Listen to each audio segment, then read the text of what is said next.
اور اب کچھ خبریں تجارتی دنیا سے۔ حکومت کی جانب سے بجلی صارفین کو ایک اور جھٹکا، فی یونٹ قیمت میں 7 روپے 5 پیسے کا بڑا اضافہ کر دیا گیا۔ نیپرا نے نوٹیفیکیشن جاری کر دیا۔ بجلی کی قیمتوں میں اضافہ ماہانہ فیول ایڈجسٹمنٹ کی مد میں کیا گیا۔ قیمتوں میں اضافے سے صارفین پر 66 ارب روپے کا اضافی بوجھ پڑے گا۔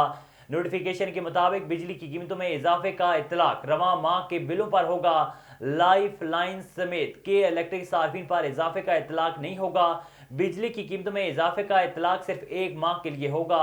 ذرائع کے مطابق جنوری میں سب سے مہنگی بجلی ڈیزل سے 45 روپے 60 پیسے فی یونٹ، فرنس آئل سے 35 روپے 43 پیسے فی یونٹ بجلی پیدا کی گئی۔ سگریٹس پر فیڈرل ایکسائز ڈیوٹی بڑھانے کے حکومتی فیصلے سے ریونیو میں اضافہ جبکہ کھپت میں کمی ہوئی۔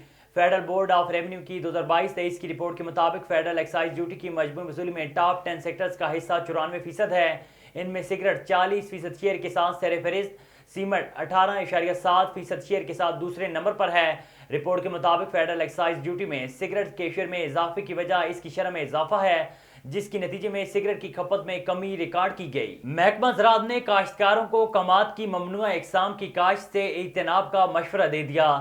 ترجمان محکمہ زراعت نے کہا ہے کہ کاشتکار کماد کی ممنوعہ اقسام NSG 59، COJ 84، CO 975، فخر ہند BL 4، COL 44، COL 29، ٹرائیٹران COL 54، Indian CO 1148، L 118، SPF 238، BL 4، L 116، L 118 اور BF 162 کی کاشت سے اجتناب کریں۔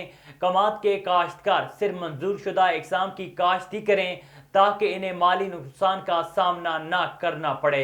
انہوں نے کہا ہے کہ کماد کو ہماری زرعی معیشت میں ایک اہم نقد آور فصل کی حیثیت حاصل ہے، جبکہ رقبے کے لحاظ سے گنے کا شمار گندم، کپاس، چاول کے بعد چوتھے نمبر پر ہوتا ہے، اور ملکی استحکام چینی کی ضروریات پوری کرنے اور کاشتکاروں کی خوشحالی کے لیے گنے کی پیداوار میں اضافہ ضروری ہو گیا ہے۔